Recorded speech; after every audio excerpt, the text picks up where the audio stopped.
Hey, howdy, hey, hello and welcome. It's been a while since I've last done one of these videos, so I hope I'm not too rusty here.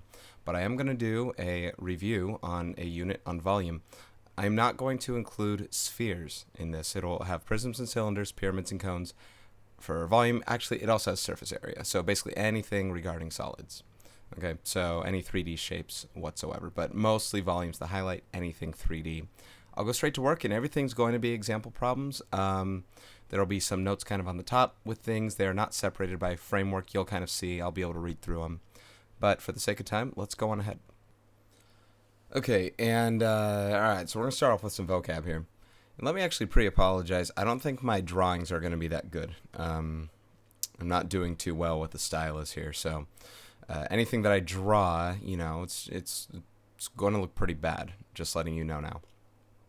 Choose the correct term to complete each sentence. So you're going to have a list of two words, two terms each, and you're going to circle one or the other to decide which one best fits it.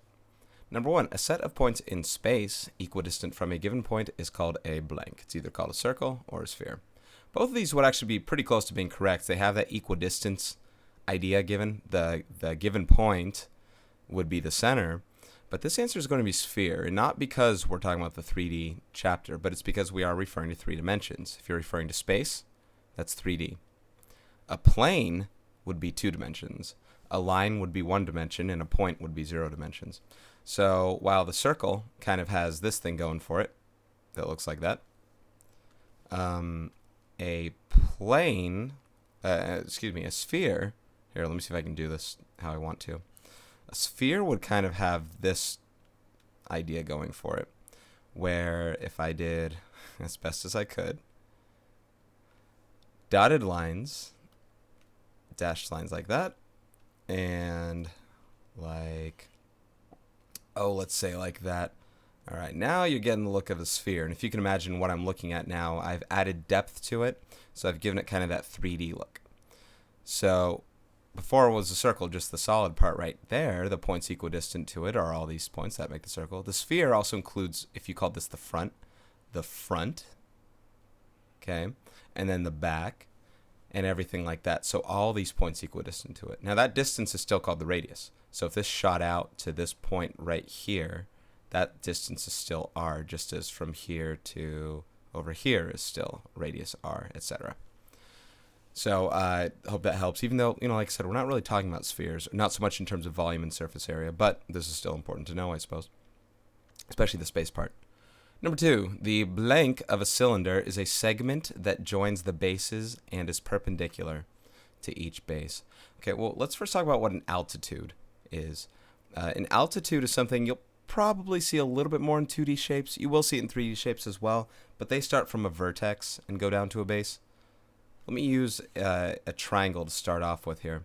An altitude would be any perpendicular segment that joins a vertex to the other base perpendicularly, like so. So this here is an altitude. Okay, height, now this altitude also happens to be the height of the triangle.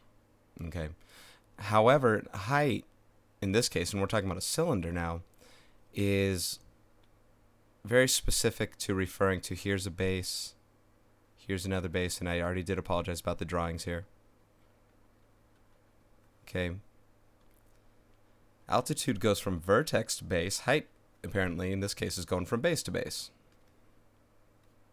So I guess an altitude, I'm trying to think if an altitude can be not determined height in some cases, maybe. But otherwise, I'm thinking of an altitude as a very specific form of a height. So we need to be a little more general here and just call this height only. Okay. Number three, a pyramid, or a prism, is a polyhedron in which one face can be any polygon and the lateral faces are triangles that meet at a common vertex. Okay, well, I've already drawn something that can get me started on my answer. The answer here is pyramid. Okay, a prism has 2 polygonal bases, which would both be congruent, and its lateral faces would be rectangles. I'm not going to draw any right now. I'm sure you'll be running across a whole bunch of them later, maybe even in the very next problem. But this is an example of a square pyramid, and the square is in reference to the base only. The faces will always be, the lateral faces, will always be triangular as such. Okay? Number 4, if you slice a prism with a plane, the intersection of the prism and the plane is a blank or lateral area or cross section of the prism. Okay, I guess I'll go ahead and draw a prism now. This answer here is called cross section. I'll talk about what lateral area is here in 1 second, and hang on, this one's pyramid. Okay, get this pyramid out of the way. Okay, a prism. Let's do a square prism or a rectangular prism. Let's not get too good looking with it. Let's do it quickly. Okay, so here we have a prism. They're talking about taking a plane, and this is where my art's going to be very bad.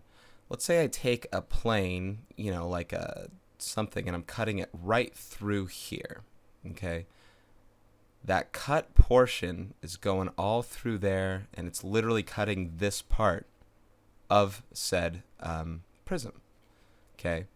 And it's making it, you know, if this is cutting through horizontally, it's also making a square or rectangle, you know, just whichever the bases are right there. That's what a cross section is. Lateral area is the area of the lateral faces. So if I took these faces here, the one on the left, the one in the front, the one on the right, and the one in the back, and I unfolded this into a two-dimensional net drawing, like so, okay, where these are the two faces, the left, the front, the right, and the back, like that. The lateral area is just the area of all these four faces. That has nothing to do with taking a plane and cutting through this guy right here. That has to do with unfolding these maybe onto one plane to take the area. So two totally different things. So, I mean, the main reason why I'm talking about it is just to describe definitions, to start saying some words that I will be saying in some sense in a bit. These literally have nothing to do with each other, so they can't even be confused as one or the other. I see how these have something to do with each other. These completely do, and so does number 1 as well. These ones are just, I mean, you know, if you get it wrong, then you don't know what they're talking about, which is a pretty big problem. So I hope that's not a problem we have. Okay, now, here are some words on top here that might help you. Talking about a polyhedron, okay, a three-dimensional figure whose surfaces are all polygons, which means a cylinder or a sphere is not a polyhedron, or a cone. Okay, they need to have polygons only. A circle is not a polygon. The polygons are faces of the polyhedron. An edge, like these right here, there's an edge, a segment that is the intersection of two faces. Okay, a vertex is a point where three or more edges intersect. So this is a vertex, this is a vertex, vertex, etc. A net, we just talked about, it's a two-dimensional pattern that folds to form a three-dimensional figure. So I started to draw the net of the lateral face of the prism, and I drew the lateral faces only of that prism right there.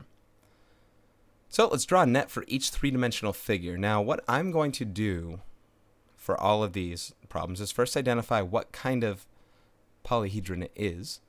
Okay. Like in this case, this is a trapezoidal prism, meaning it has two trapezoidal bases right here and right here. And then it is a prism. Prisms are defined by their bases. Now, normally bases are considered to be on top and bottom of the shape. So here's really where the next step is. I identify what kind of polyhedron it is. I identified prism, excuse me. The way that I'm going to draw the net is based on drawing the unfolded rectangular lateral faces first, and then I'll draw bases on top and bottom, kind of like such, for this guy right here. Now, this one's a little different because this one is laid sideways. In a way, it's toppled over. By that I mean the bases are not on top and bottom of the shape.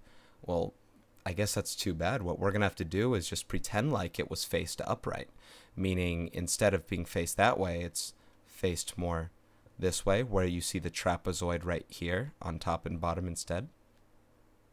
Okay, it's kind of a strange drawing in that sense, but hopefully you see what I'm talking about. I've now taken it and lifted it upright, and now the bases are on top and bottom. Now, the reason I'm doing that is because the net's going to be a lot easier to draw if you just draw the rectangular faces as the lateral the lateral faces all as just one large rectangle. Okay. Now the thing about this one, if I were to try and make it look as best as possible, is let's say I drew this small left one first, and then the small in the front, the small right one third, and the back one last. Okay. Well, if I did that as to scale as possible, this left one would be skinny. The front one's bigger, considerably. The right one's skinny. And the back one is the biggest. So as you can see, what we're looking at here, or even right here, that back one, or the one on the bottom here, is being put in last. It's basically the equivalent of these three together, sort of. I could have drawn it probably a little better, but hopefully you see what I went with there. I drew something that would imagine that this is that trapezoid for the lateral faces only. Now the base faces, the two trapezoids on top and bottom, well, they can be drawn anywhere on here, but let me draw it in a couple different places and kind of get you to be familiar with what's actually happening with this net. First of all, there are two trapezoids on top and bottom. Now, if I drew it on top of and on bottom of this one, the front facing right here, what if this top face base unfolded up this way? Okay, well, this small part would be on top, and then it would go diagonally up here. Let me do this. Up like this. And then the other trapezoid back end would look like that, and then it would go back down like so. Same thing on the bottom. Let me just try and copy and paste it, if possible, and flip it over and put that on bottom as well. Now that would have to be as such because certain parts need to touch and meet with each other, okay? Meaning this is congruent with itself, obviously, right here. These would need to be congruent because they need to connect together. These would need to be congruent. And this part right here needs to be congruent with this guy over here. Now, obviously, I don't have this drawn really to scale, as you can tell. In fact, I'd probably move that over if I wanted to. Actually, let me shrink this just a little bit. How about right there? Okay, it's a little closer. Could probably even get a little better than that. But anyway, the point remains. The back side is still bigger than the front side, and this has to match with that right there when it folds in. Likewise, what if I didn't put it here? What if instead I flipped it over, and I matched it up? Okay, it looks like it could have been bigger. Matched it up right here. Okay, this is still possible to draw, even keeping this part right there, because when this part closes, imagine this is the bottom right here, but it flipped open in the back. Okay, so this part unfolded and it's right here. This part here matches with this over here, this here, and this here, and obviously this with itself. So as you can see, this net still qualifies for this trapezoidal prism. Okay, and still works. One more set, and I wouldn't be too focused on it ordinarily, but let's just get one out of the way here. What if I wanted to match it up with one of the small sides? Okay, well, what I'd have to do is take it and rotate it in such a way. Now notice, this has to be what it is. Rotate it in such a way that it kind of connects right there, you can see.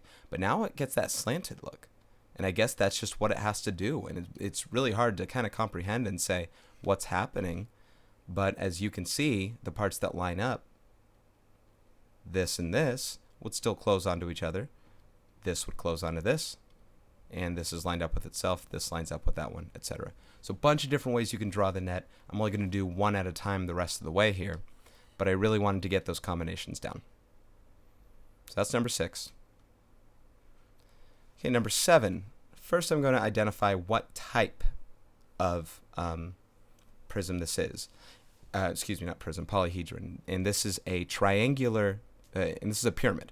It's a triangular pyramid.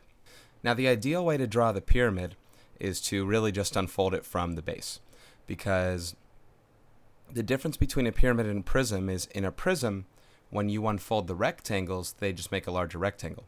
Well, if you unfold the triangles, they don't really just make a larger triangle. They kind of fan their way around like that, which isn't very stellar.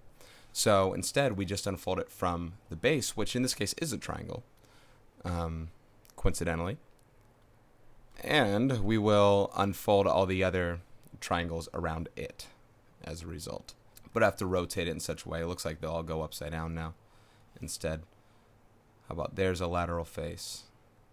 Much better. All right. Now it does make a big triangle. The entire thing. Now those are all of your faces. Okay. If this was face number 1 as the base, that goes there. 2, if this is that front, it flips downward. Now that 2 probably appears upside down to us. Literally. 3, if it was written over here, okay, now it folded down this way, and it probably looks like that. And 4 folded down this way, and it looks like that right there. So those are the 4 bases, and we're good to go. I'm not going to really say much more on that. That's what we have. The last one's probably the easiest one to do. This is a rectangular prism of some sort. Let's unfold from the lateral faces. Let's build it out. Now again, it looks like, and just from appearance alone, it looks like the front and back are a little bit wider than the sides. So if that's the case, and I can't really fit too much here, but if that's the case, then to draw a little more to scale, let's say this was the front. Okay, the side is skinnier like that. The back is about congruent to the front, so I just already messed this up. Let's move this over a little bit. Like, maybe like that. There we go, and then the last side is right there. So we have our 4 faces. Okay. Now let's make top and bottom. So if I were to do it right here, okay, then these two would have to be congruent. This congruent with that. Probably not perfect. Maybe I do another one over here, as long as those are congruent as well. And as best as I could with this program, I have now drawn a net with this stuff. Specific parts congruent, we're good to go. The number of faces, vertices, and edges of a polyhedron are related by Euler's formula F plus V equals E plus 2. And this is always true. Let me just go back to one of these other ones to kind of confirm this. If you add up the number of faces and vertices, that will always be equal to the number of edges plus 2 of any polyhedron. Let's go to this trapezoidal prism right here. It has 1, 2, 3, 4, 5, 6 faces. Okay, edges. Maybe it's easier to count here. 1, 2, 3, 4 in the front, 5, 6. Sorry, now let's do vertices. 1, 2, 3, 4 in the front, 5, 6, 7, 8 in the back. So 6 plus 8 is 14. There are 14 faces and vertices together. That means that the number of edges plus 2 is also equal to 14, which must mean there are 12 edges. 1, 2, 3, 4, 5, 6, 7, 8, and right here, 9, 10, 11, 12. Okay, you can't prove by example, but at least we weren't wrong in that case. Right? This is literally substitution in algebra, probably nothing that you're going to run across in any sort of exam sets. Still good to know. So the first one here, you substitute, you get 10 equals E plus 2. And the number of edges is 8. There are 8 edges in that shape there for number 9. Number 10. 6 plus, see, these problems are pretty, it's a 12. Insignificant in large scope. Furthermore, you don't even see the shape itself. You have no idea what the shape looks like. It could be any sort of anything that you wanted to make it. But there you go. Solving for the number of things there. Straight up algebra substitution and solving for a variable. Okay, a cross-section is the intersection of a solid and a plane. We already talked about that. Sketch a cube with an equilateral triangle cross-section. Okay, now I know I've been asked about this before, so I can't do too much explanation that will make sense because, unfortunately, you can't see 3 dimensions here with me. Just do the best you can in terms of perception. Try and understand what I'm going with. Maybe grab a cube of your own or visualize it for yourself here.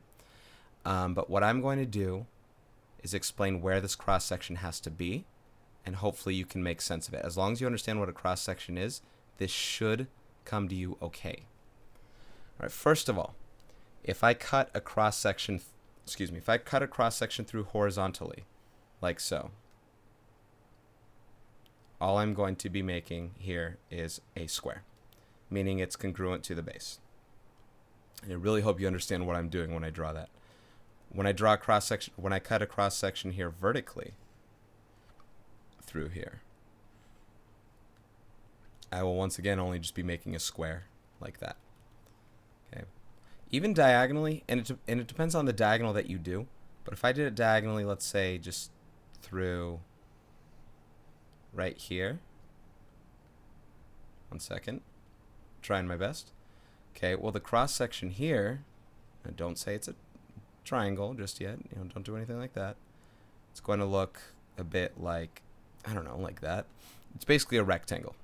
Okay, you see this cross section right there. It's basically a ramp going through in and out. I didn't really do it perfect. The way to make an equilateral triangle is to get it to hit through, not through a corner, but where it's going through. I really don't know how to explain this. I'm going to create 3 midpoints here, here, and here. Now they don't have to be midpoints, but the fact they're midpoints makes it easier for me to, well, they have to be equidistant from a vertex. My cross section needs to be making a triangle in this sense. This is the only way I can make a triangle in and out of here, to be going through on, to hit 3 edges only. Okay, I think that's the idea. And for these things to be congruent, they need to be equidistant. The vertices need to be equidistant from that one vertex. Now, what's that cross section looking like? This plane came down and at such an angle. This is fantastic. It came down on such an angle that the cross section inside was hitting right there. Like that. It's diagonal in a way, but it enters and exits before and after the vertex right there. It's really the best I can explain it. Okay, now we'll start talking about surface area and volume of prisms and cylinders. So a prism, what you have are 2 bases on top and bottom, same with a cylinder. But in a prism, this can be of any shape as long as they're congruent, of any polygon. In the cylinder, they're always circles.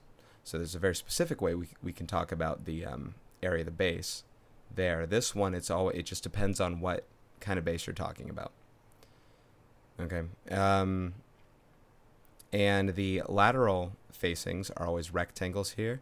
Here, this does unfold to a rectangle, and we'll talk about how long the unfolding is, although the height is the height itself. Find the surface area and volume of each figure. Leave your answers in terms of pi. Now, my first recommendation to you, if you have trouble with any of this, is draw a net.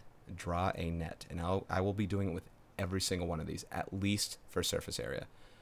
Volume is not really as important to draw net. Surface area is all about the net itself. Now, this is a triangular prism. Once again, the bases are the triangles, which means I'm going to put those on top and bottom, which means these 3 rectangles will be my lateral faces. So when I unfold this, I just have to make sure that things are labeled properly. Okay, so what you're looking at here really is this height of 2 is going to be right here. Now, this will not be drawn to scale, and I apologize for that. But this is 2 centimeters right here. And now you have lengths of 4 centimeters, maybe going across here, okay, 3 centimeters, and then an unknown last one, which if you do recognize here, they do give you the fact that this is a right angle, okay, and you might know that's a 3, 4, 5 special right triangle. So this is 4 centimeters, 3 centimeters, and then this one over here is 5 centimeters. If you don't know, use Pythagorean theorem, of course. Okay, the last thing that you're going to have to do is draw your 2 bases, your triangles. Well, I'm going to do it, I guess, over here. If that's 3, this has to be 3 as well, so these both have to line up. And then the 5 goes across down like that. Same on the other side. Okay. The purpose of drawing the net is to make sense of what you have without really trying to memorize formulas too much. Okay, so let me find the lateral area first. Now, the lateral area is going to be this guy right here. Okay, it's the area of the 3 rectangles. So you can do this in one of 2 ways. You can find the area of each individual rectangle and then add them together, or find the area of this rectangle as a whole. Now, this rectangle has a height of 2, and you're going to multiply it with the sum of the values 3, 4, and 5. 3, 4, and 5 are also representing the perimeter of your base here. This is 3, this is 5, and this is 4. The perimeter of your base times the height represents lateral area, P times H, perimeter base times height. So lateral area will be 3 plus 4 plus 5, which is 12, times 2.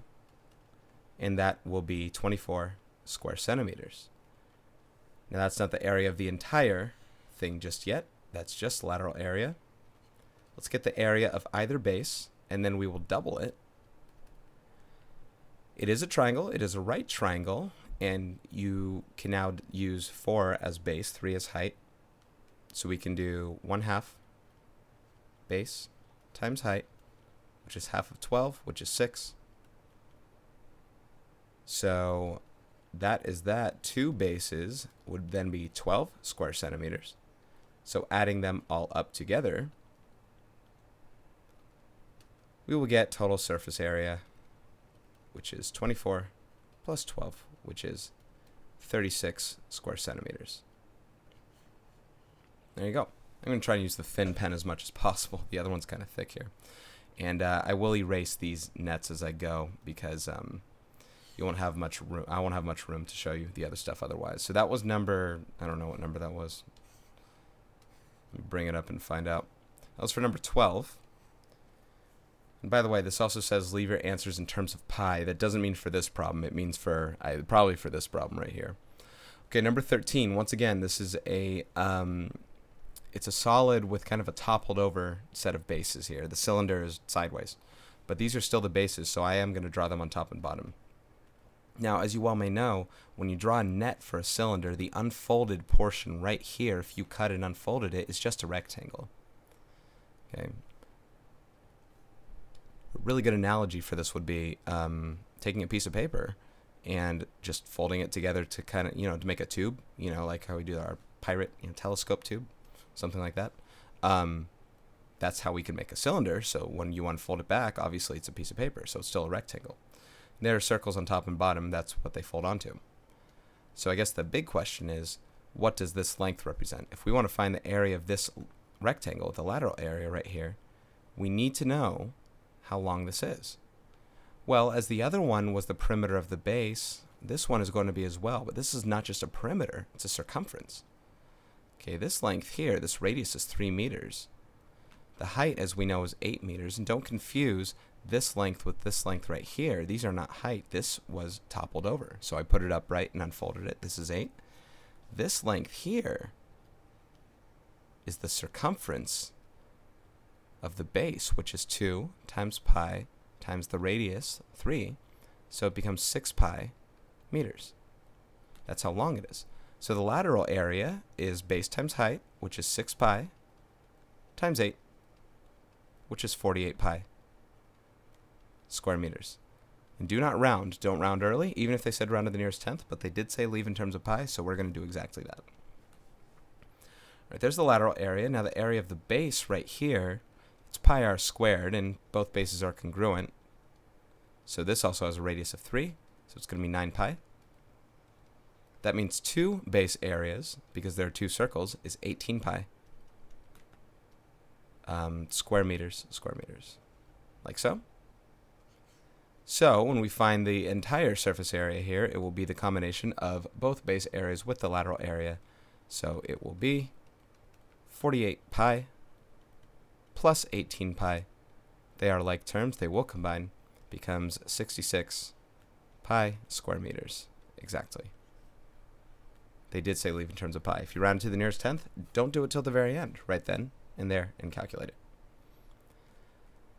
That answer, let's leave up here. I'm going to erase the rest so I can do the third one. And once again, I'm going to draw a net for all 3 of them. It's a good practice to have. There's nothing wrong with it. And you're making sense of what you're doing. I just erased the previous answer. I'm sorry. Here we are.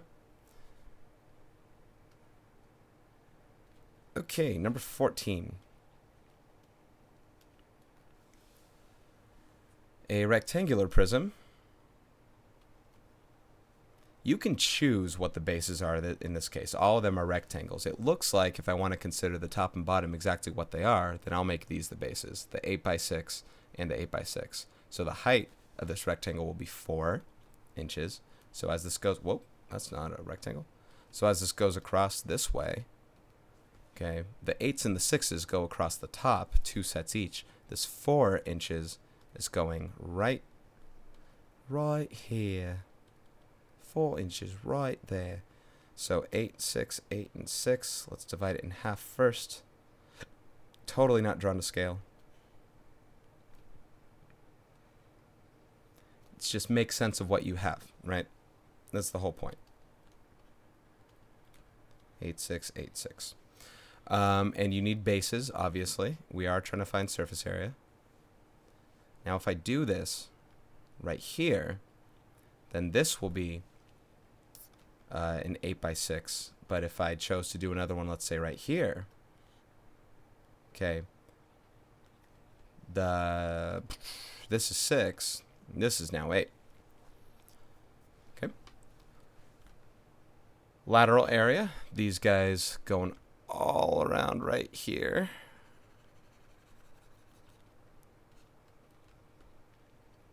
Will be base times height, which is perimeter of the actual base of the prism times height. So lateral area is 8 plus 6 plus 8 plus 6. I think that's 28 times 4, which 112, I think. Sorry if I'm wrong there. 112 square inches. The area of one base is 6 times 8, which is 48 inches, because they are rectangles, as we know. Square inches, excuse me. So 2 bases is 96 square inches. It seems like the easier problems are the last problems are the easiest ones. Same with the last set.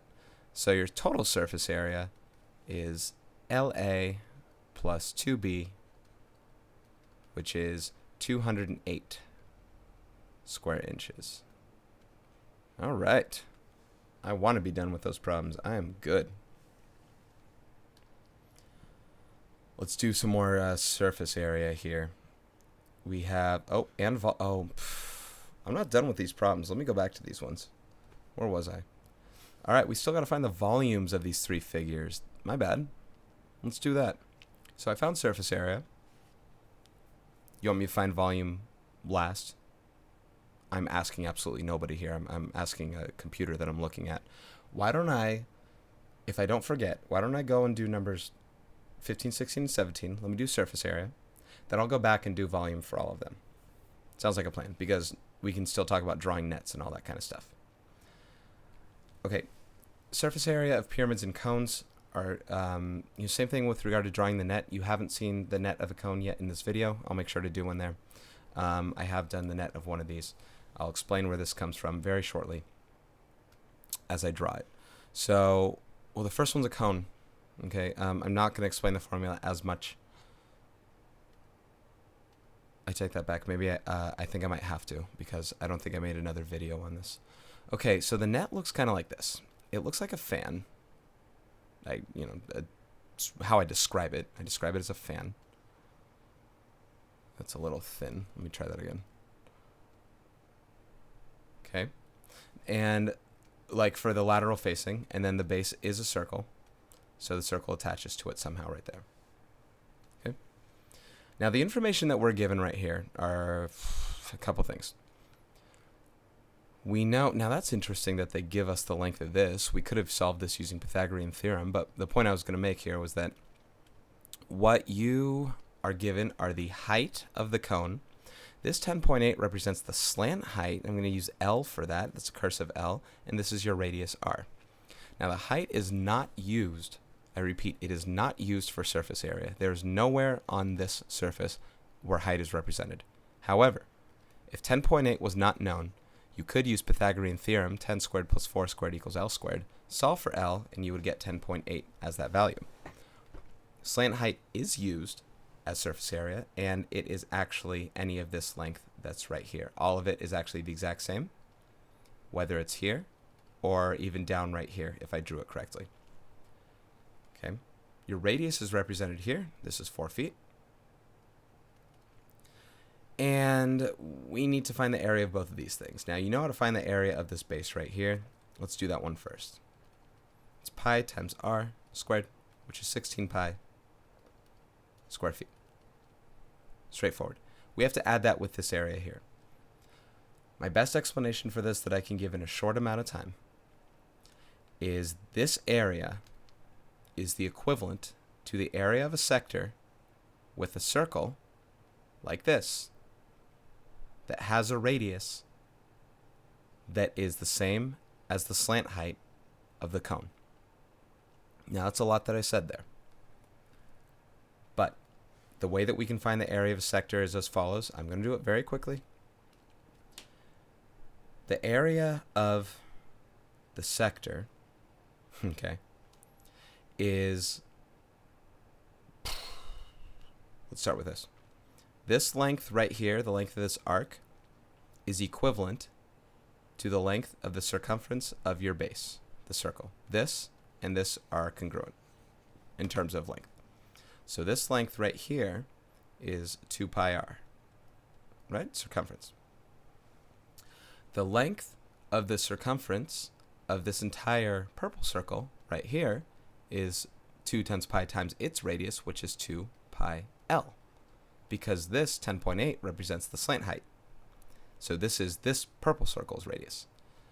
So the ratio of this arc to this circumference will be equal to the ratio of this area to this entire circle's area. So if you take 2 pi r and divide it by 2 pi l, that would be that ratio. If we multiply that ratio with the area of this entire circle, which would be pi l squared, okay, pi times its radius squared, then you will get the area of this sector right here. The lateral, let's call it the lateral area. Boom. So what happens, we get to cancel out things that are the same. There are 2 l's here. Cancel that with this l here. We got an r times a pi times an l. I'll write the constant first, and the lateral area becomes pi r l. That's its relationship. R represents the radius of the base. L represents the radius of the large circle, but it's the slant height of the cone. So that's how we'll get lateral area, by calculating those 3 things. And let's that's written right here. Okay. So I didn't realize that was already written there. I should have thought better of that. But there's pi RL. Let's go and use that with that lateral area. LA equals pi times the radius times the slant height. 4 times 10.8 is 43.2, I believe. Pi square feet. Okay, so total surface area is 43.2 pi plus 16 pi, which is 59.2 pi square feet. Boom. All right. Did one problem. Let's get rid of those for the sake of room. All right, number 16. Let's go. Okay, we got a square pyramid. They tell you it's a square, and I believe all pyramids that we do will have a regular base. So a 4-sided shape will always be a square. It would never be even a rhombus, even though all sides are congruent there. They are not right angles. That's too bad. Okay, so let me begin by drawing our net. Always the best way to go about this. And let's get 4 triangles going all around. It's basically unfolding from the bottom, well, from the top. And there's one triangle. And don't laugh at my drawings. They are not great. Actually, who knows? Maybe this is the greatest drawing you've ever seen. A lot of students always say that they are really bad at these drawings. Well, it's not about being too artistic. You just have to know what it is you drew. And be okay about it, even if it's not completely to scale. So everything here is listed. And furthermore, you have to understand what everything's pointing at and see how things work. So as this unfolds here, every side is 16 meters for this square. Okay. Now, this altitude is also the slant height of the pyramid, but this altitude is right there, which is it's congruent everywhere, all 10 meters. Okay. Basically, all 4 triangles are congruent, and the square is just, it's one square. So what we're going to find, again, is the surface area. We have to find the area of the one base, the area of the 4 triangles, which they're all the same. So there are multiple ways to do this. Let me just find the area of the square here. We square the number 16. We get 256 square meters. Straightforward. Okay, lateral area. We're going to take 1/2, multiply it by the base of any one triangle. They're all 16. Multiply it by the height of the triangle, which is also the slant height of the pyramid. That's 10. Half of 160 is 80, and that will be the area of one triangle. Multiply all of this by 4, because there are 4 triangles, and you get the total lateral area of all 4 triangles. Now, what it says up here for lateral area is 1/2 PL. Now we've seen P before. That represents perimeter. So what if I did it this way instead? 1/2 PL. Now L represents the slant height once again of the pyramid, which is still 10. Perimeter is 16 times 4.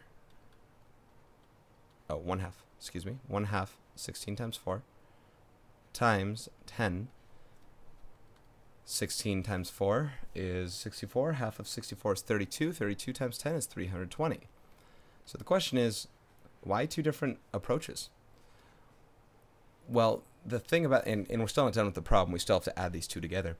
But the thing about this is these are not 2 different approaches. These are the exact same approach, but we changed the order in which we multiplied things. As you can see right here, this says 4 times 1/2 times 16 times 10. This says 1/2 times 16 times 4 times 10. It's the same numbers. They're all being multiplied. Multiplication is commutative. So I changed the order in which I multiplied them, but I did it a different way.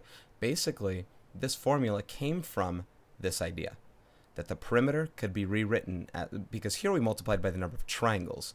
Here this 4 was the number of sides of the base. Well, every base represents, the sides of the, the sides of the base.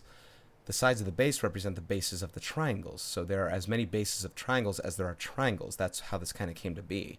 So it doesn't matter which way you do it. My recommendation, if you don't memorize this, is draw the net, find the area of one triangle, multiply it by the number of triangles, and you're good.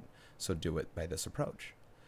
Okay, so from now on, anytime I do a surface area problem, I'm not going to go back to the derivation of it. I'll just go ahead and use this one or that one, and both should be accepted. So the total surface area now is lateral area plus base area. And you might ask, how come we're not doubling the base this time? Well, there's only one base in a pyramid. See, in a prism, there are 2 of them. Here, there's only 1. So it's good to keep that in mind. 576 square meters, that ends up being your total surface area for this guy right there. All right. Never stop drawing nets. For every student who memorizes a formula and gets it right, there's another student who mismemorizes a formula, gets it wrong, didn't draw a net, and I once again tell them to draw a net. Almost to the point of frustration where it's like, I've given you an easy out, and you did not take it. Okay, 17. This time, I guess for the sake of time, I won't draw a net, but what I do have to do is figure out a couple things here. I have to figure out the radius. I guess in this case, that's all I have to figure out. When we do volume later, I'm going to have to figure out the height of this cone. The radius here is 2 inches. It's half of 4. So surface area, I'll just do this kind of quickly. It's lateral area plus the area of the base. Okay, the lateral area, as we defined before, was pi RL. Remember Pearl?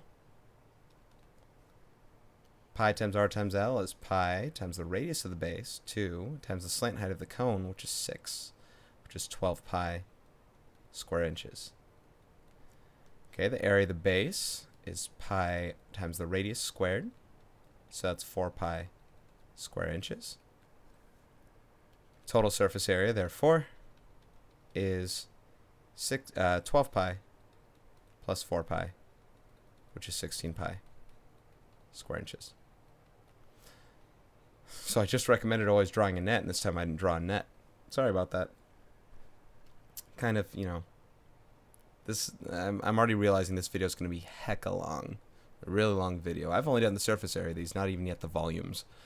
Thank goodness I've actually figured out most of the things I need for them. I just hope I still have the numbers down. I don't have all of them. We'll get them back. So I have to go backwards now. I have to find the volumes of these 3. Leave my answers in terms of pi. Sounds good. Okay. Here's how I'm going to do this very quickly. The volume of every prism and cylinder is the B is area of base, capital B, times the height. Okay, the height represented, here. In this case, the height was 2. In this case, the height was 8. And in this case, the height was 4. So I do need you to keep in mind which bases we chose before. Because what I'm going to do here very quickly is, I already have the areas of the bases somewhat worked out. It doesn't look like I kept them all in place. But here, this area of the base was... See, I already messed up. This area of the base was 12 square centimeters. Okay, the height is 2 right there. So the volume of this guy. Now the volume is the inside fill, how much like water it would take to fill up this thing. So area of base times height is 24. Now these units are cubic centimeters. Okay. Number 13, the area of the base, although it's still not, it's not written anymore. It was 9 pi square meters. Okay, pi r squared. The height is 8, so the volume is 9 pi times 8, which is 72 pi cubic meters. The last one, oh, see, I just did this one wrong over here. See, I guess I got to be very, very, very careful about what I write. The area of one, this was the area of 2 bases. The area of 1 base was 6. I'm sorry about that. So this should be 12 cubic centimeters right here for number 12. How appropriate. Because 2 base, pi r square, not pi r squared, 1/2 base times height would give me 1 triangle area of 6. So this would give you 12 total. Sorry about that. So number 4, because I was trying to look over here and I saw 96 and 96, and I was like, oh, I'm going to run in trouble with the other one. Which is kind of why, you know, the next time I do some of this work, you'll see me do it a lot more cleanly. Maybe I'll leave a lot of the work out. 2 base area was 96. 1 base area was 48. The height was 4 inches. So the volume is area of base times height. What was it for? I already forgot. Yep. Which is 192, I think, cubic inches. If it is, then it is. Awesome. Okay, those are the volume for those 3. Now, volume's not that bad for these. Volume, now for these, notice it's the same thing, only that 1/3 comes into play. Well, this has to do with a pyramid being exactly 1/3 the volume of a prism with the same base area and the same height. Meaning if you enclosed a prism around it with the same exact base, or bases in this case, like that, this pyramid takes up exactly 1/3 the volume. Same with this thing and a cylinder. A cylinder with that height and that radius or base or whatever has the exactly 1/3 of its volume. So that's all you got there. Not too bad. We're just going to divide our numbers by 3 at the end. So if we have the area of the base, which it looks like remember this was only 1 base this time in this cone. This was its base, 16 pi. Okay, now height. Now we're not going to use slant height. 10.8 is not the one we're looking at. We're going to be looking at this, 10. Okay, that's height. So your volume is 1/3 area of the base times height, which is 1/3 of 160 pi. I don't think that number really reduces. So I'm going to keep that as that 160 pi over 3. What was it? Cubic feet. So assuming I kind of did all that right there, that's how that volume's coming into play. Okay? Square pyramid. Now I do know that the area of this base is 16 times 16. That's 256. Okay? This height is 6 meters right here, not this 10. This is height. The altitude, right? We talked about altitude before, from the vertex to that base. Right there. So this volume is 1/3 area of base times height. And I am trying to do these without a calculator. Yeah, I'm trying to do as best as I can. 1/3 of 6 is 2. 256 times 2 is 512. It's 512 cubic meters right there. And the final one, this cone here, we do have area of the base. It's 4 pi square inches. That's written right there. What we're missing now is height. Remember, 6 is a slant height. We're missing this. We has to find it. Alright? Now the way we're going to find it is using Pythagorean theorem, and we're going to use this right triangle here where this leg is unknown. Let's call this h, that is height. Let's call this 2 because that's what it is, half of 4, and this is 6. So to solve for h, we got to do 2 squared plus h squared. And that gives us 6 squared. The slant height is also the, I was going to say the Pythagoras, the hypotenuse of that right triangle. So h is going to be 4 root 2 inches right here. Okay? Sorry, don't approximate. Leave it exactly as is. That's the square root of 32. That's how it reduces. You can use that in your calculator as well. So the height is 4 root 2. The area of the base was what? 16 pi? No, 4 pi. 1/3 times the area of the base times the height. Okay. Now this is going to be the weirdest answer you've ever seen. Too bad there's no trig in it. 4 times 4 is 16. We get 16 pi times square root of 2, all divided by 3 cubic inches. Really, the worst part about this answer is you have no idea what this number is actually even close to. I can be close. Pi over 3 is really close to the number 1. Square root of 2 is close to 1.5. Both these numbers are both a little bit bigger. This number's probably around 25. Maybe a little bigger than 25. Let me try that. 16 pi. I know this doesn't matter that much. Times square root of 2 divided by 3. It's 20. Oh, sorry. It's 23.695. So it's close to 24. But there's your final answer there. They do say, oh, I'm sorry, they said round to the nearest tenth. Oops. So let's do that for these two problems.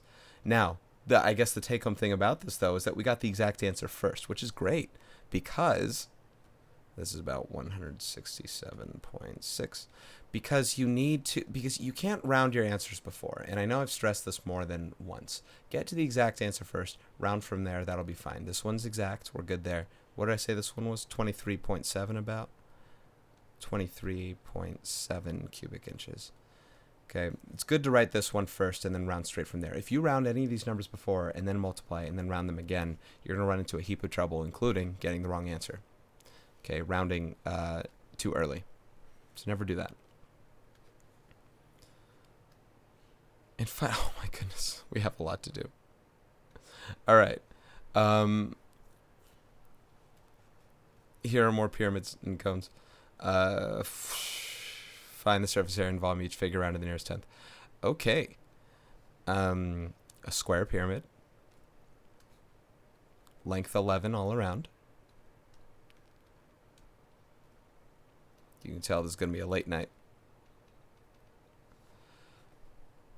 And triangles all about.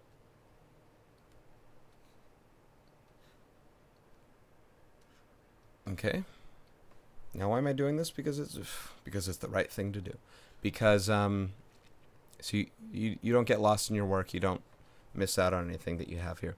Okay, what we do not have for surface area here is anything regarding this slant height L. It is missing. We have to find it.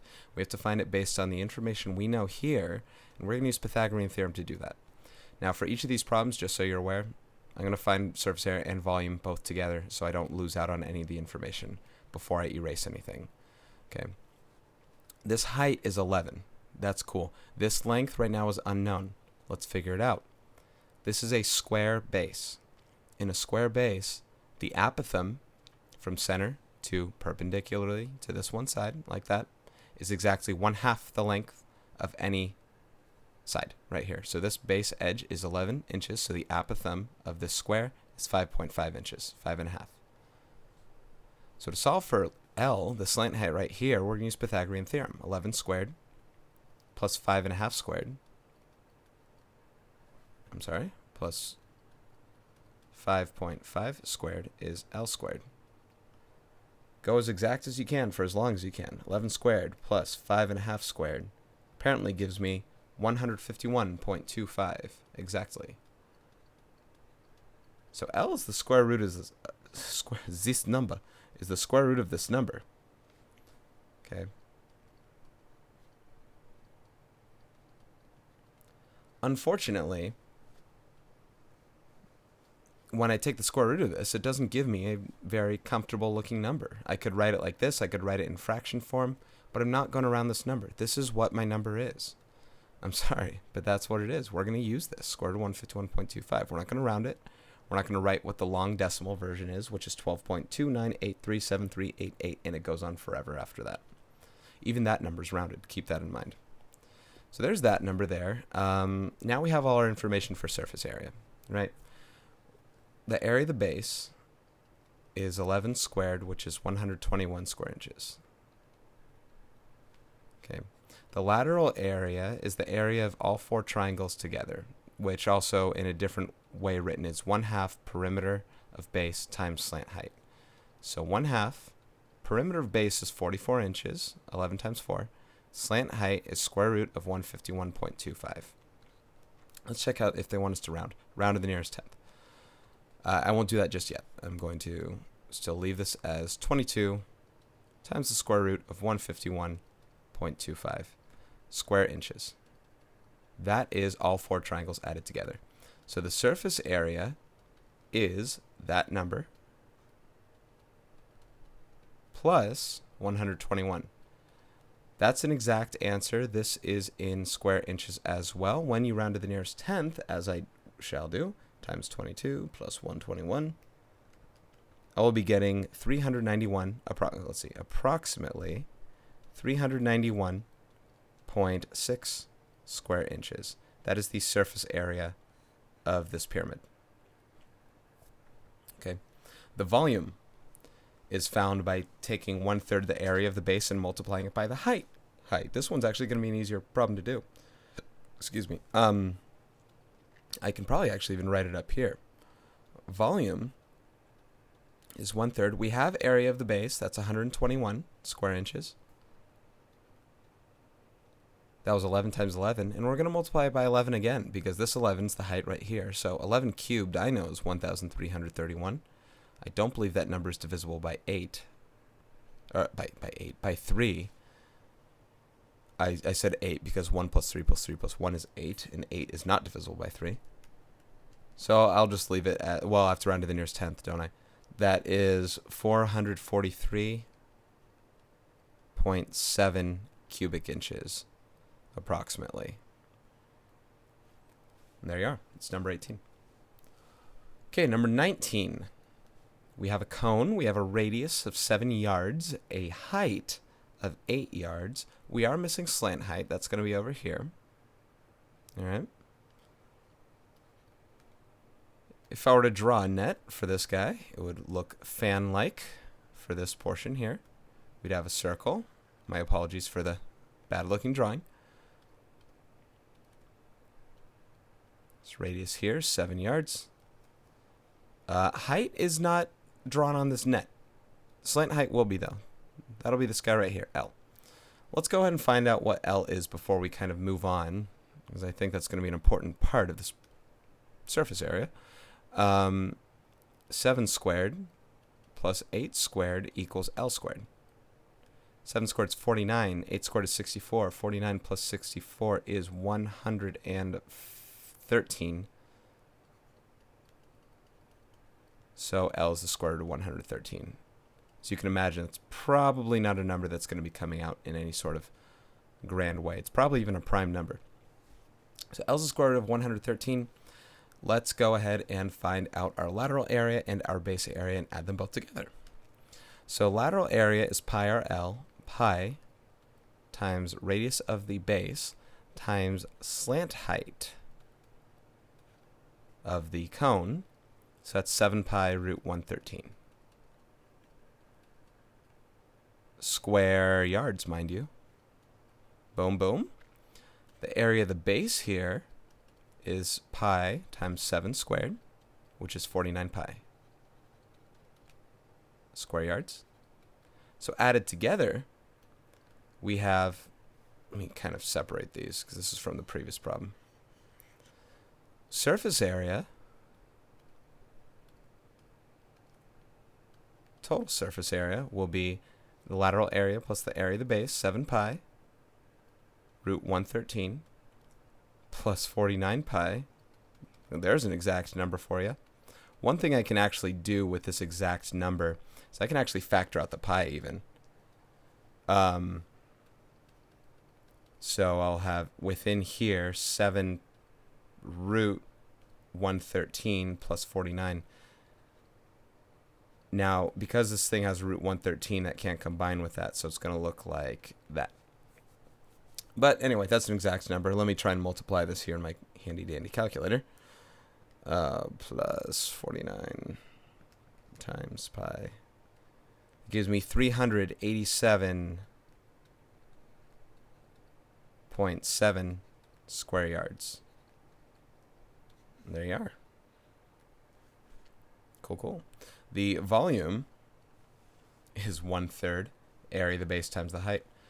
And once again, I've done kind of I wouldn't even call it tough work. Arguably, finding the volume is probably easier in most cases. Well, it depends on what information you're given. But if you already found the area once, which this one wasn't too bad, it looks like number 20 will be a bit of a hassle. If you already found the area of the base once, just go ahead and duplicate it again. Right here, 49 pi. So 1/3 times 49 pi times height, already given, that's 8. Okay, 49 times 8 is 392, I think. So 1/3 of 392 and 3 plus 9 plus 2. Okay, so 1/3 of 392 pi. That's an exact answer, 392 pi over 3, which is approximately, I know all this calculations all over the place. Well, it's going to be close to 392, right? 'Cause pi over 410.5. Don't forget the units. Square yards. Work is all over the place. I have no idea where to go from here. In fact, I need some room for number 20, so I'm going to clean up some of this, all right? In fact, why don't I just clean up the whole thing? Watch this. See ya. All right, number 20. Let's find the volume and surface area. Where's my work? I guess I didn't lock those. That's all right. I don't need them. Number 20. I'm going to go ahead and draw this net for you so you kind of see what it looks like. And luckily, it looks like it's a 1, 2, 3, 4, 5, 6-sided shape. Assume, so hexagon. Assume that it is regular. I don't think we'll be finding area of irregular hexagons anytime soon. Even if we did, this would be a very extremely difficult problem because all slant heights would not be congruent. So, you know, you start to get that flower look, the sun, you know, whatever it is you want to call it. But 6 triangles, right? All congruent, all isosceles. And you know what? And I didn't make that case before. They're all isosceles. Now you have to look at what's kind of given here and how we can label this net from here. The hexagon has side lengths of 2 each. They're all 2. There is, within the hexagon, is an apothem of square root of 3 meters. Now, I'll be honest, they did not have to give you that information. You could have found that on your own. In fact, for the sake of practice, let's go ahead and find that on our own. Okay? The square root of 3, meaning this whole thing is 2. In this hexagon, if you're to hide the triangles for a moment here, if you're to hide the triangles, this hexagon that's regular has a center right here, an apothem of an unknown length, wink wink, but the apothem does bisect this side length here. If this whole thing is 2, half of it is 1. So this is 1 meter right there. Okay. Central angles in a regular hexagon are 360 divided by 6, which is 60 degrees. So half of a central angle right here is 30 degrees. So what you're looking at here is a right triangle that's 30, 60, 90. In a 30, 60, 90 right triangle, which is very special in its own way, there's a special relationship with the ratio of the sides, these two legs and the hypotenuse. The shortest side is the side opposite the angle 30 degree, the 30 degree angle, which is 1. Now this is perfect because normally the relationship is 1 to 2 to root 3. Well, this length actually is 1. This is 1. This is 2, although it's not needed. This, A, is square root of 3. So once again, they didn't need to give it to you. You could have found it. And arguably, that's not a lot of work to find it. It was a long explanation. But you've done this enough that you can probably almost do this in your head at some point if you're getting pretty good at it. But they did give you that information, which actually makes this problem a lot easier than you might say that it actually seems to be, because there's like a lot of stuff here, and you're like, where do I go? One thing you still need to find, however, is the slant height. We still got to work for that. Before we do, let's get the area of this base taken care of, because I've been talking about this hexagon for a while. Okay, the area of a base of a regular hexagon can probably best, in this case, be solved using 1/2 AP, especially given what you have. You already do have this apothem of root 3. Perimeter is going to be 2 times 6. There are 6 sides, all of length 2. It's going to be 12 meters. So the area of your base is going to be 1/2 the square root of 3 times 12. Half of 12 is 6. You're going to get 6 root 3 square meters. That's the area of your base. Okay. Lateral area, which I have all this room, so I'm going to do it way over here. Lateral area is 1/2 perimeter times slant height, or, you know, area of all 6 triangles. Perimeter we already have, it's 12. We do not yet have slant height. Let's figure that one out next. How do we figure it out? Well, the information you have here. Slant height is right here. Let me draw this all in blue so you can see it. Here's a right triangle, okay? Slant height unknown. One leg length root 3. The other leg length is 4. Okay, this is the height of the pyramid, which we'll be using later for volume. This does not appear here. This is not 4. This is L, slant height, unknown. We are about to figure it out. Let's use Pythagorean theorem. 4 squared plus the square root of 3 quantity squared is L squared. 16 plus 3 is L squared, which is 19. So L is the square root of 19 meters. Do not round your number yet. Half of 12 is 6, so your lateral area is 6 root 19 square meters. Okay, we have the lateral area, we have the area of our base. Let's add those two together. We will be getting the surface area. We will round to the nearest tenth. So your total surface area is 6 root 19 plus 6 root 3. No, these 6's do not add. No, root 19, root 3 do not add. We keep these separate. That's an exact answer there. You could factor out the 6. You'll get root 19 plus, let me do that again. You could factor out the 6. You'd get root 19 plus root 3. Very weird looking answer. I honestly don't know what that's close to. That's why we're going to rely on the calculator as we round to the nearest tenth here. 6 times the square root of 19 plus the square root of 3. All in parentheses, that gives me 36.5. Yep, 36.5 square meters for this hexagonal pyramid. Okay, that's surface area. Volume, once again, ends up being really the easy problem here, and not necessarily that it's easier than whatever else, but because we're doing it second, we already found everything we need. We're going to take 1/3 of the area of our base. We already know it's 6 root 3. Multiply that by the height, not the slant height, but the height itself. That's 4. Okay, so once again, we've already done the tough stuff. So that's going to be 1/3. 1/3 of 6 is 2. 2 times 4 is 8. So it's going to be 8 root 3 cubic meters, not inches, cubic meters, which is approximately 13.8. 13.9 cubic meters. Right there. All right. Crack those problems. So that's a lot of different problems that we've done there. Hopefully all that practice is really being taken in, especially when it comes to drawing the nets and what purpose they serve for you. I actually didn't serve the entire purpose of this one. I used 1/2 PL. I could have found the area of this one triangle, then multiplied it by 6. I would have gone to the same place as I did here.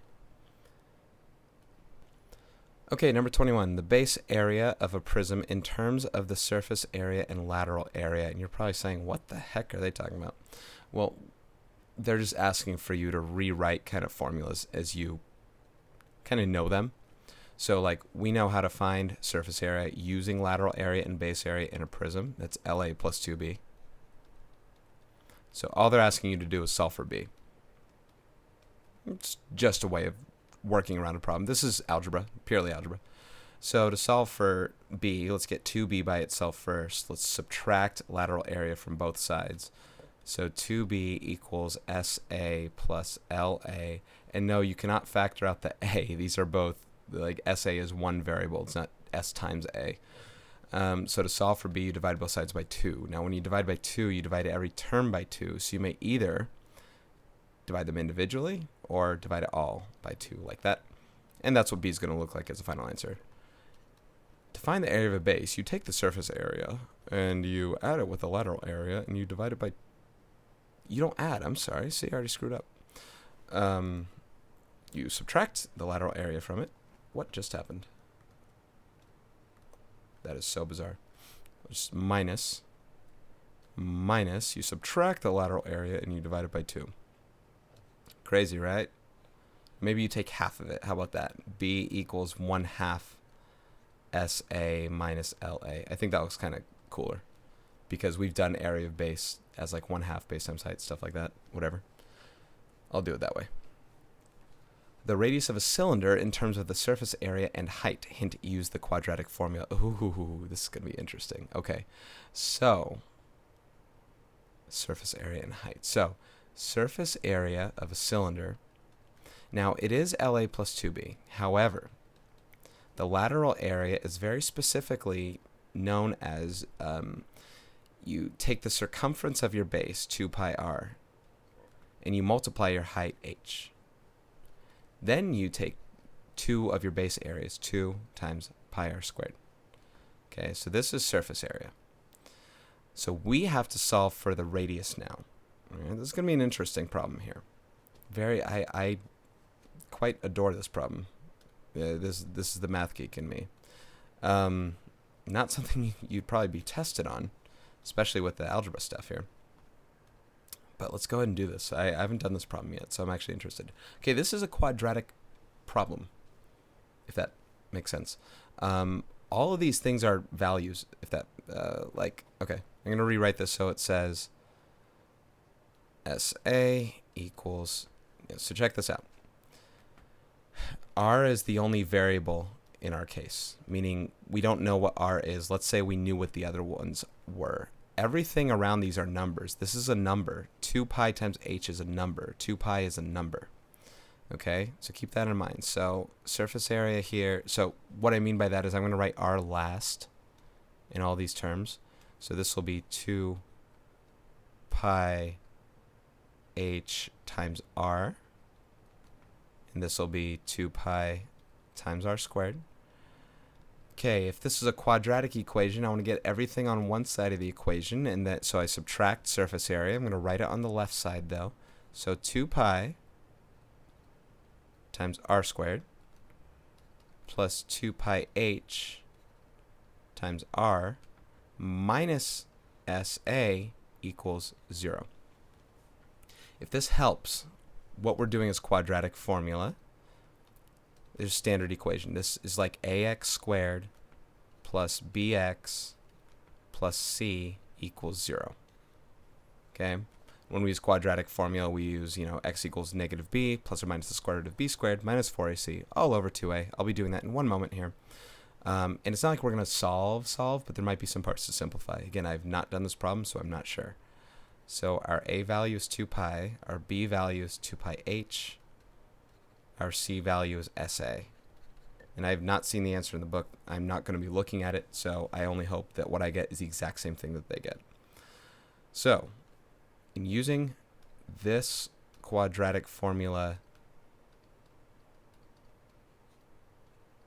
right here, not plus, it's minus, b squared minus 4ac all over 2a. This is a crazy problem. I cannot believe this was actually asked in this kind of textbook. I'm not saying it's like that's like this problem's above them. Normally, just this kind of problem wouldn't be asked. Kind of crazy. All right, r equals negative b 2 pi h plus or minus the square root of 2 pi h quantity squared minus 4 times 2 pi times surface area, all divided by 2 times 2 pi. Let's clean this up a little bit. R equals, I'll use a different color each time so you know where I'm going to. Over here, R equals negative 2 pi h plus or minus the square root of 2 pi h quantity squared is 4 pi squared h squared minus 8 pi times SA, all divided by 4 pi. Now, I imagine there's probably some things I can take out of here. I'll try my best, but I apologize if I don't get it all out exactly like a final answer might show. This equals, now what I'm talking about is the square root, and then if there's anything I can divide out after that. I'm going to first look at what I can factor. It looks like there might be some things. Negative 2 pi h plus or minus the square root of, now I can factor out 4 pi from both sets of terms. 4 pi, what's left here is pi h squared minus 2sa. Okay? All divided by 4 pi.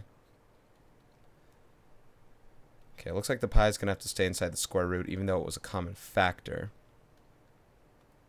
You're like, why am I doing this? So r equals negative 2 pi h plus or minus. Okay, the square root of 4 can come out, so that's going to be a 2. 2. Inside here is still everything else. Pi times the quantity, excuse me, pi h squared minus 2sa, all divided by 4 pi. Okay, so the last part that I can clean up here appears to be, if I want to write this just as one big thing right here, it'll be negative 2 over 4 reduces to 1/2, negative 1/2, 2 over 4 reduces to positive 1/2.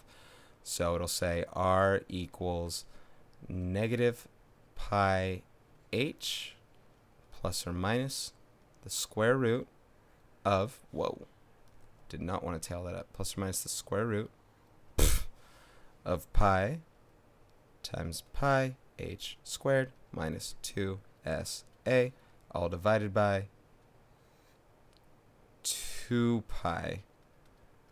So that's one version of a final answer, I believe. I'm really tempted to look inside a book and see what they have here. Another version would be if I wanted to divide the pi's here, and then I'd make it 2 separate terms, meaning not as one fraction. I'd do negative pi over pi. That just gives me negative h plus or minus, and then this would still be a fraction. The square root of pi times pi. Oh, hang on. This would be negative h over 2. Hence pi h squared minus 2sa, all divided by 2 pi.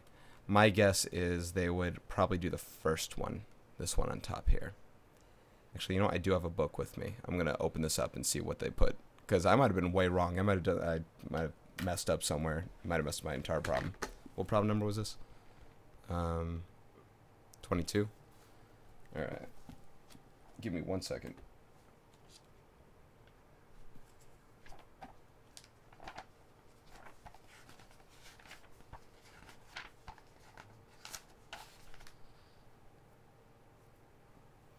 All right, 22. Okay, it looks like they have the second one. Oh, they split this up a bunch of different ways here. Okay, well, my answer looks different from what yours would say. It looks like what they did was they factored out pi over 2 pi over 2 pi.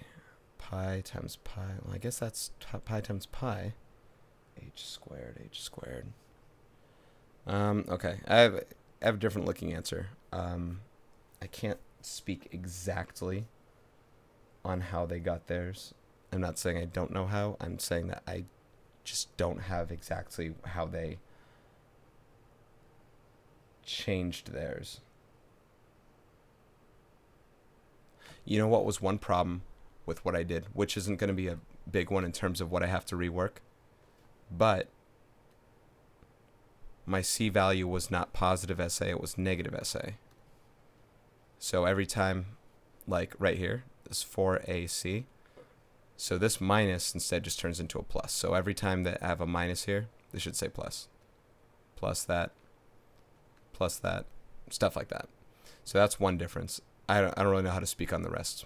I don't have the exact same answer. I apologize for that. I can see where they get some of their stuff, but I'm not going to go for it. Too bad. But one thing they kind of did do was they did this split. So pretty much, if there's anything else I can do in here, they tried to do some other splits wherever they could. And I think that's one big component of it. Okay, I'm done with that problem, though. This has very little to do with the things you're actually being asked to do. Okay, I'm going to do a lot of problems on similar solids because it wasn't something that was heavily covered in class.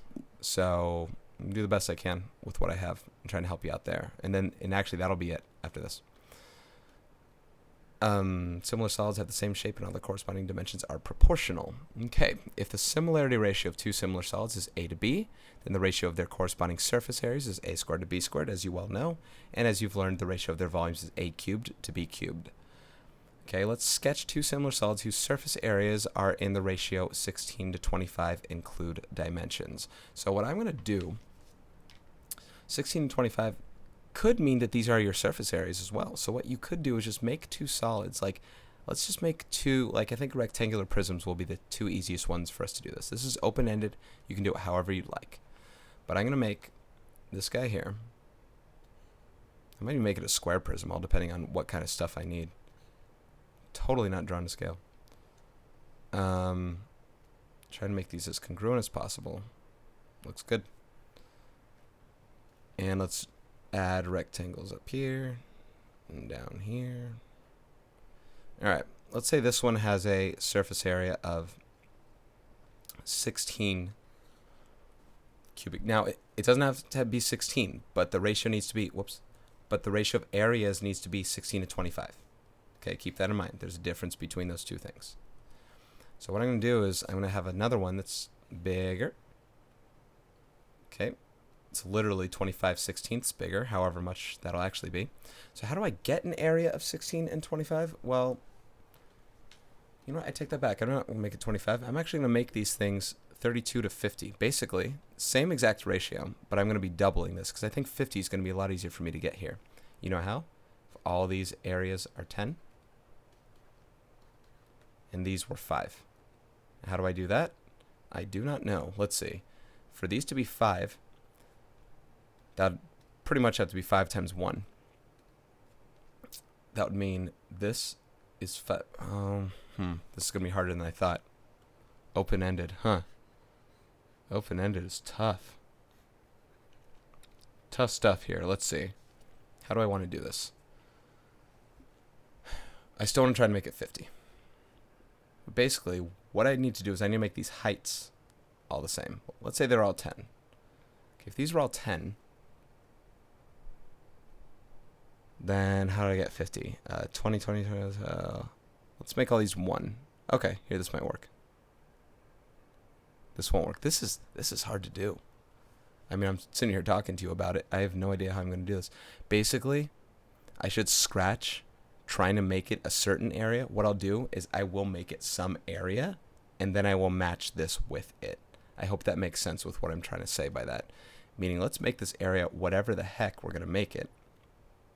It would be nice if 25 could match with it. So I'm going to make these 5 to compensate for that. 5, 5, 5, 5. Granted, this one might not have perfect looking dimensions. Now, I said rectangular prism might be the easiest. It might not. I might have made this a tougher problem for myself. If this is 5, this has to be 5, right? And this has to be congruent, so 5's all around, which makes these all 50. These are 25 and 25. So this actual surface area of this big one is 250. Oh, this is perfect. Good. See, I landed on a good one. 250 something square units. Okay, so the surface area of this one, if that's true, right, then I would have to make this surface area. I mean, I know the answer, but I'm trying to write it out for you. If our ratio of areas is 16 to 25, and this surface area is 250 square units, this has to be x square units. You cross multiply, divide, whatever. You're going to get 160 here. 160 square units. Okay, now, furthermore, here's how I'm going to kind of make things match up. If the ratio of area, a squared over b squared, is 16 over 25. Take the square root of both sides. You're going to get a over b equals 4 over 5. Which means that for every side length here that is 5 in this big guy, the other guy's side length would be 4. So where all these are 5s, these will all be 4s. This turned out perfectly, and this was all by mistake. Like, not mistake, but I didn't plan it beforehand. So where these are 10, these have to be 8, 4/5 as much. So I don't have to do anything else with this other than actually draw these solids now. So it looks like I've actually come up with what I wanted as far as surface area. So what I did, as I said, and I was lucky to come up with all integers, but I first created a net here, which would give me a surface area of something. This has to apply with that sort of ratio right here. And then I have to figure out what the dimensions are by using similarity ratio. The ratio of sides here is a over b. That's 4 over 5. So now I've found out what everything has to be here. These are 4, etc. These are 8, yada, yada, yada. So let's draw the actual solids now. I'll do 2 different prisms, rectangular prisms. One that's 4/5 the size of the other in terms of similarity ratio, but it's 16 25ths the size of the other in terms of surface area. And if you wanted to keep going, it'd be 64 125ths the size in terms of volume. About 1/2. Which is really crazy as I'm drawing as I'm talking about that, but let me kind of talk about that again. 4 cubed over 5 cubed is 64 over 125. Well, 64 is half of the number 128. So like I said, it's about 1/2. It's a little more than 1/2. But the ratio of sides is 4 to 5. That's about 80. That's exactly 80% of the other. All right. But in this case here, the volume of this guy here compared to one. Hang on a second. This guy here. Let's group that. Copy, paste, and grow it. I'm gonna grow it so I'm gonna try and get as scaled as proportionally scaled as I can here. 1, 2, 3. That's a little too big. Maybe like that or so. Okay. These two guys right here are my 2 solids. This one has has a height of 8 units. Side lengths all across of 4. This one is 10 and 5 and 5. I know looking at those U's, you're like, what are those? Just units. Okay, here's the crazy part. Similarity ratio, 4 to 5.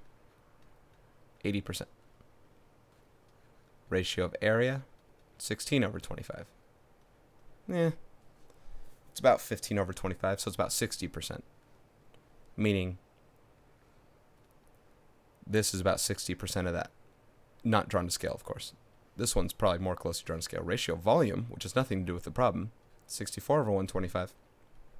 Just a little over 50%. What that means is it takes about 2 of the, like if I poured water into this, apparently my water's blood, but if I poured liquid into this,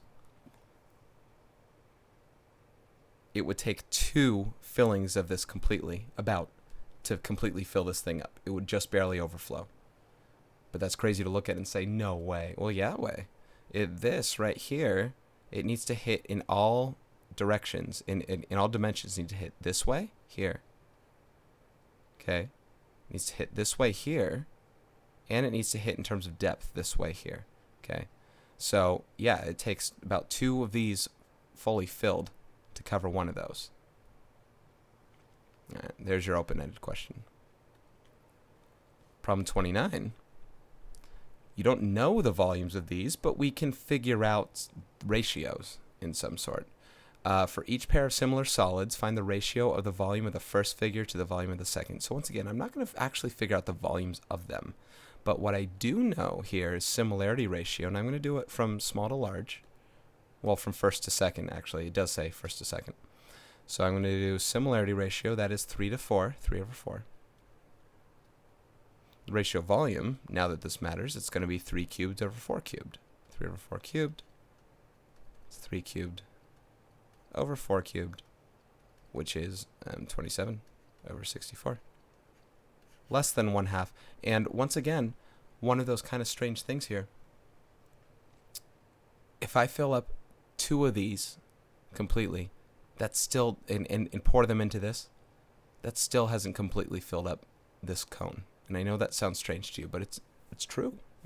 It's just how ratio volume works. And something else to help you with, if you're asking whether this can be reduced, the answer is no. If I cannot reduce this fraction, and I cube the number, then I can't reduce this fraction either. This has no common factor that's not the number 1. Okay, this one is the same thing. Just be very careful regarding, it did say first to second, so you are going to say 12 over 9. Now this number can also be reduced. This can be reduced to 4/3. Okay, looks familiar because it looks just like the other one. Ratio volume is 4/3 quantity cubed, which is now 64 over 27. So the exact same thing. This doesn't mean these have the same volumes. It means it takes the same amount of one to fill up the other in that complete sense. Now, it's reversed in terms of the order that we're talking about them. That doesn't change what it is we're talking about. And once again, I don't know what the exact volumes are. Okay. Moving on. Use the given information to find the similarity ratio of the smaller figure to the larger figure. Okay, this time they do give us the volumes. So the ratio of the volumes, they did say the smaller to the larger. It didn't say first to second. However, first to second in this case is smaller to larger. 250 pi cubic feet divided by 432 pi cubic feet. Now what's great about this is that most of the stuff cancels, including the units, especially the units. Those are gone. Those are irrelevant. Notice when we did ratio volume here, we ignored units. Had no place. They didn't matter. They were the same, so they could be ignored. Even the pi's can cancel. Now before I continue as far as anything else here, I'm going to go and reduce this fraction as much as I can, and I'm going to use the calculator to help me out. 250 over 432 reduces as best to 125 over 216. And that's perfect, because I already know that these two numbers are perfect cubes. Something that if you do enough cubing, you would actually know that. The similarity ratio, R sub s, to find the ratio of volume using similarity ratio, you cube the number. To find the similarity ratio using the ratio of volumes, you take the cube root of 125 over 216, which is the cube root of 125 over the cube root of 216, which becomes 5 over 6. Okay, now they did not ask us to find the radius. They didn't ask us to find the height or slant height. We couldn't have, because we don't have enough information for that. But we did find the similarity ratio of 5 to 6, which means if this length was 5, this length here would be 6. Or if this length was 5, this here would be 6. Or whatever. Right? It could be 10 and 12. But the similarity ratio of length, one dimension, is 5 to 6 in that case. Okay, number 11. This one doesn't even have a drawing this time. Find the surface areas of two similar figures are given. The volume of the larger figure is given. Find the volume of the smaller figure. Okay, so this is surface area of, I'm going to put little subscripts here. I'm going to put a little s and a little l for small and large. Small, large. This was large. we have to find V sub S, volume of small. Unknown. Now, surface area has ratio of area provided. Okay, that's 248 over 558 in terms of small to large. Notice square inches would cancel out. I'm not even going to write them. Okay, I can reduce this fraction, I'm sure. I can at least divide by 2. Okay, it looks like it's going to be 4/9. Let me be certain of that. Yep, 4/9. Ain't it great when you can do that? Yes. Okay, to find the ratio of volume, it's probably wise that I find similarity ratio first, because finding similarity ratio from ratio of area is very straightforward. Let's take the square root of area ratio, so square root of 4 over square root of 9, which is 2/3. So the similarity ratio of the two similar figures from small to large is 2:3. Okay, we don't even know what kinds of figures these are. We don't know what these things are with regard to, but we do know that it has to do with length. If we're talking about a prism, it could be referring to their heights, and it could be height of 2 to height of 3. I have no idea, but I do know that the similarity ratio is 2:3. Ratio of volume in this case now is taking 2:3 and cubing it. Okay, so that number is going to be 8 over 27. And I do have to stress one more time, 2/3 and 8 over 27 are not the same thing. A student in class was asking me about that. Well, it was outside of class, but a student in my class was asking me about it and saying, why do we, blah, blah, blah, blah, why don't we just call this what? Because they're not the same thing. 8 over 27 is less than 2/3. I'm sorry, is less than 1/3. This number here is 2/3. So obviously they're not the same. This is the number we have to use when setting up a proportion with this volume here to solve for this volume here. So if the ratio of volume from small to large is 8 over 27, and the volume of the large is 810, let's find the volume of the small, like so. Cross multiply, if you dare to talk about it that way, sure. But the idea is we're going to take 8/27ths of the number 810 to figure it out. So cross multiply, we get 27x equals whatever 8 times 8, 6480, I think, 6480. So x is whatever this number is, 6480, divided by 27, 240, exactly, cubic inches. X is the volume of the small figure.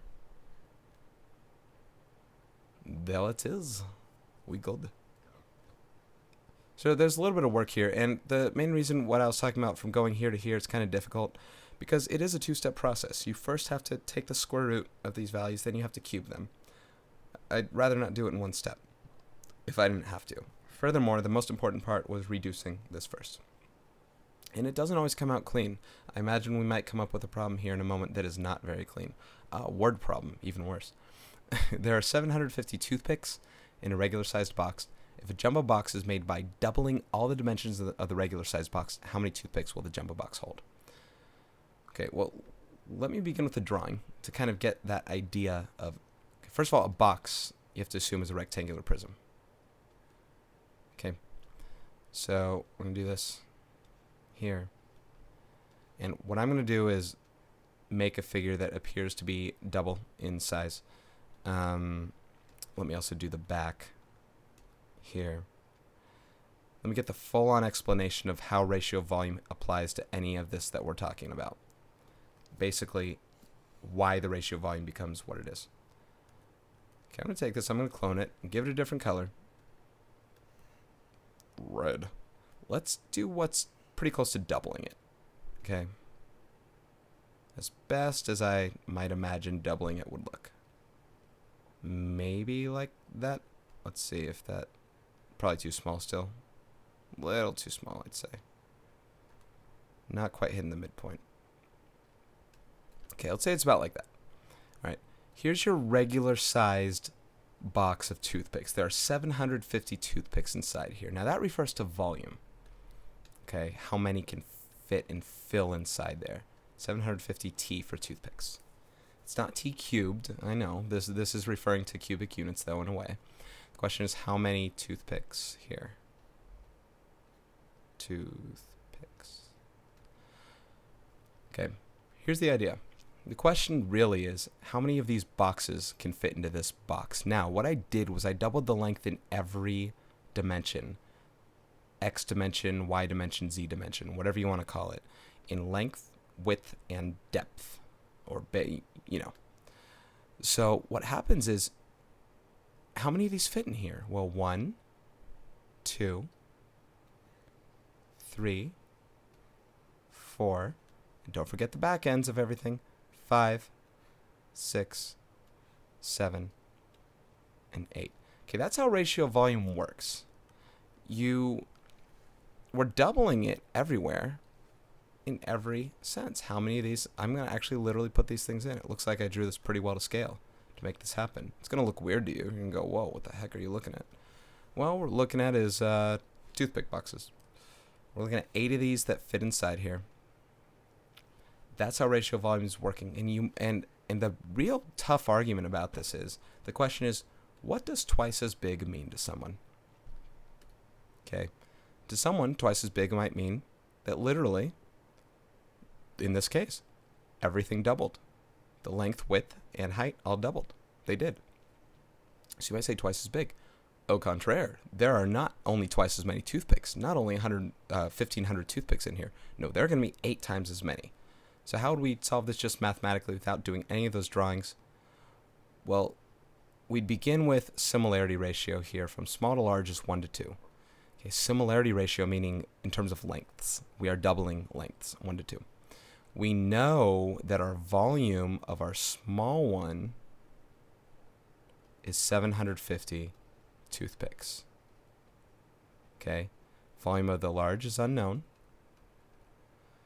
Now, similarity ratio is 1 to 2. Ratio volume, however, is 1 to 2 cubed. You're taking 1 to 2 and tripling. Well, you're not tripling the amount. You're doing 1 to 2 3 times. That's 1 cubed over 2 cubed, which is 1 to 8. Okay? So now when we use that 1 to 8, the amount of toothpicks in the small are 750. The amount in the large, V sub L, is going to be 750 times 8, which is, I think, maybe 6,000? 6,000? Does that sound right? 750 times 8? 6,000. There are 6,000 toothpicks in the jumbo size box. Okay. That concept really has to be kind of put into play and make sense for you to do the right stuff with it. He didn't have to draw anything, but I hope that drawing helped. I don't think that makes sense anymore, but I hope that drawing really did make sense with regard to what we had to do with it. Okay, last problem. Final problem, then we finish. Square pyramids A and B are similar. In Pyramid A, each base edge is 12 centimeters. In Pyramid B, each base edge is 3 centimeters, and the volume is 6 cubic centimeters. Find the volume of Pyramid A, find the ratio of surface area of A to the surface area of B, and find the surface area of each pyramid. Okay. I imagine that drawing this might help. I imagine I can find some things by doing this, by drawing it and such, so I will try it first that way, and then I'll go the easier way next. And I know that sounds kind of bad, but I want to make sure I literally cover all bases here. No pun intended with the fact that we're going to be using bases. If Pyramid B, I have to draw it. It's a square pyramid, right? So in Pyramid B, which apparently was a smaller one, you do know that the base edges are each 3 centimeters, which means you could probably actually find, oh, it says volume, it doesn't say surface area. So I don't know why I'm drawing a net. Let me draw the actual pyramid itself.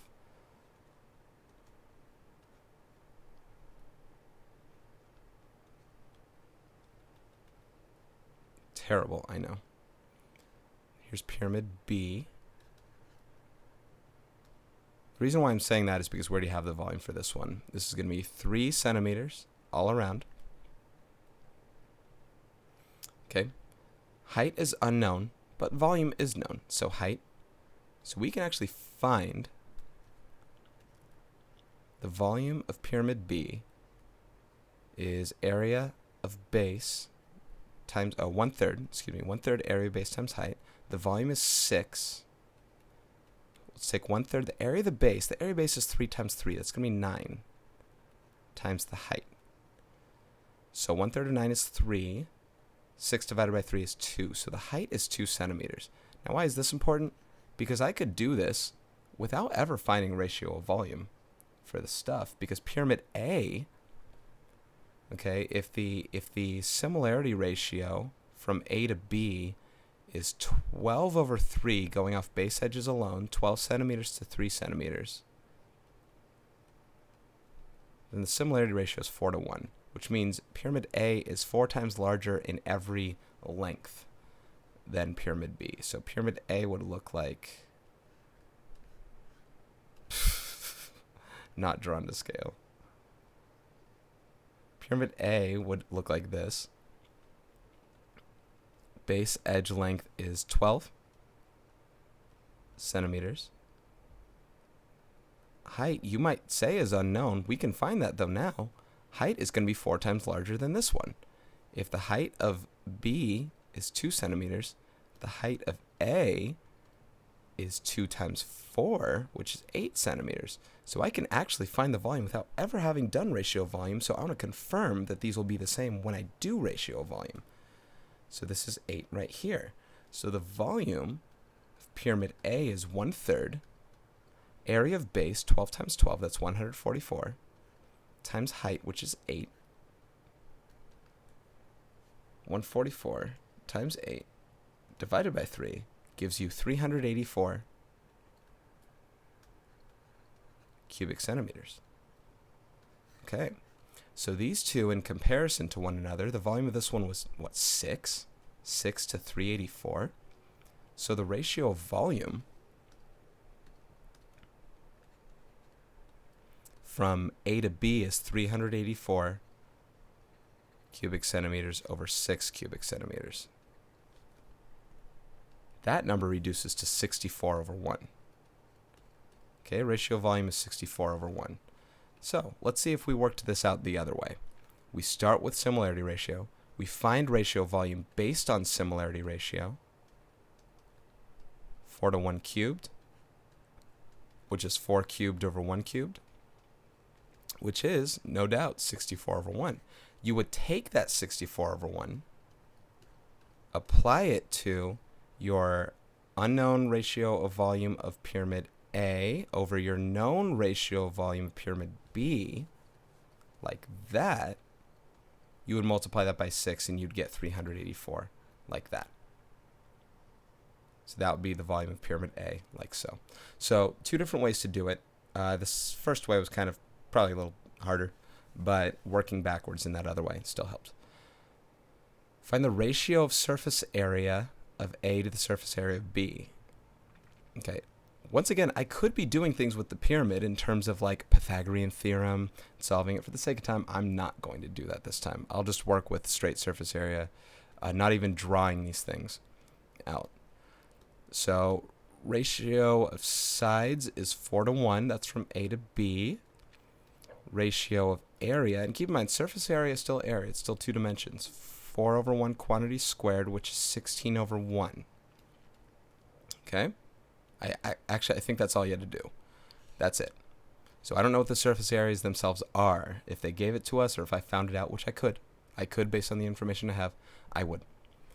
Oh, they do want us to find them. See, find the surface area of each pyramid. Okay. So I'll just do this one right here. Find the surface area of A. I will use the ratio of area to find the surface area of B instead of calculating it all by itself. So once again, a little nice trick to do that is exactly that. The one thing I'm missing here is the slant height. Okay, I need to find this L right here by using Pythagorean theorem. I have 8 for a leg length. This leg length is 6. Remember, these are square pyramids. The apothem is going to be half that length right there. Okay, so L, you could use Pythagorean theorem. 6 squared plus 8 squared equals L squared. I know this is a 3, 4, 5 right triangle, though.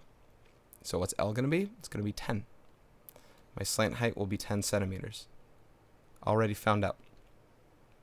Without having to draw a net, if you know your formula, surface area is lateral area plus area of base.